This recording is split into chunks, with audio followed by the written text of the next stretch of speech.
માન્ય અધ્યક્ષશ્રી, ભગવાન શ્રી રામ પ્રાણ પ્રતિષ્ઠા મહોત્સવનો જે માન્ય સીએમ સાહેબ જે પ્રસ્તાવ લઈને આવ્યા છે અને એના માટે મને આ 15મી વિધાનસભાની અંદર બોલવાનો જે અવસર આપ્યો છે એના માટે હું આપશ્રીનો અને મુખ્યમંત્રી સાહેબનો આભાર વ્યક્ત કરું છું.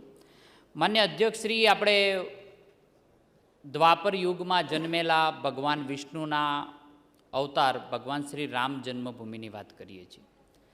એના માટે કહેવાયું છે જંબુ દ્વીપે ભારત ખંડે આર્યાવર્તે ભારત વર્ષે એક નગરી હે વિખ્યાત અયોધ્યા નામ કી. માન્ય અધ્યક્ષશ્રી, સનાતન ધર્મની સદી ચાલી રહી છે. શાસ્ત્રોમાં પણ લખ્યું છે કે કળિયુગની 52મી સદીની અંદર સનાતન ધર્મની સદી આવવાની છે. આજથી કદાચ આ 52મી સદીનો 25મો વર્ષ ચાલે છે.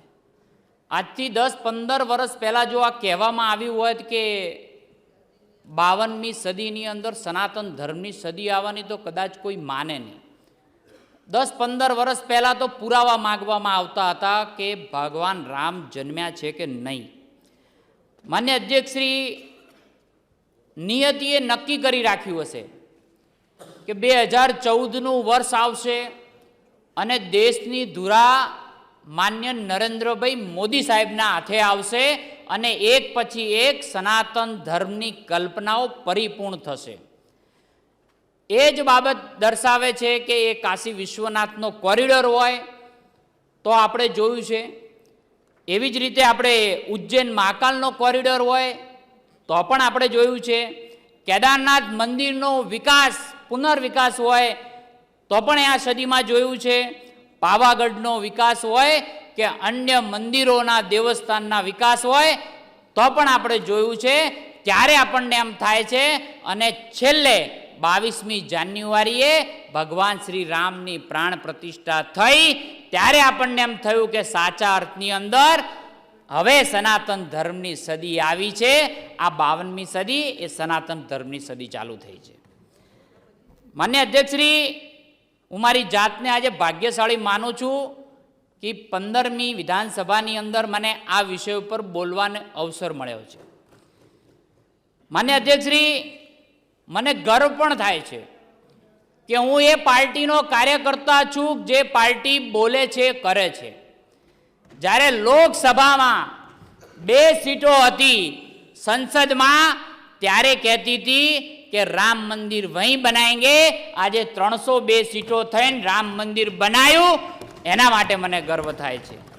માન્ય અધ્યક્ષશ્રી, એટલા જ માટે રામ રાજ્યની કલ્પના કરી કે રઘુકુળ રીત સદા ચલી આવી, પ્રાણ જાય પણ વચન ના જાય. આ પરિપૂર્ણ આપણું રામ રાજ્યની કલ્પના આપણને દેખાઈ રહી છે. માન્ય અધ્યક્ષશ્રી, આજના દિવસે મને એમ લાગે છે કાર સેવકોને મારે યાદ કરવા છે.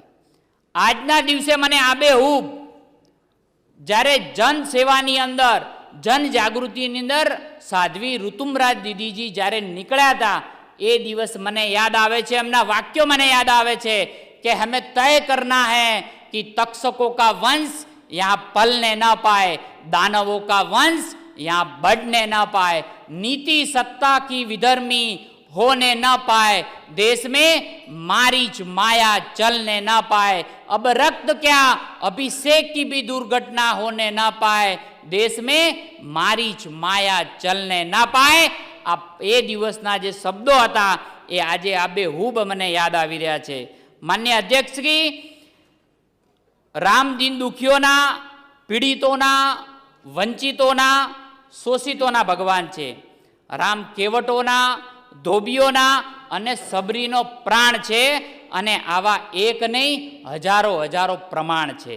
मान्य अध्यक्षश्री, गई काले हूँ साधना मैगेजीन वाँचतो हतो त्यारे एमां पण ज्यारे समरसतानी वात करी हती त्यारे एक उल्लेख अंदर हतो કે ગુરુ ગોવિંદસિંહ મહારાજે પણ રામ જન્મભૂમિ માટે સંઘર્ષ કરેલો હતો અને આ પ્રાણ પ્રતિષ્ઠા વખતે બૌદ્ધ, શીખ અને સૌ સમાજોનું યોગદાન વિશેષ રૂપથી અંદર રહેલું છે.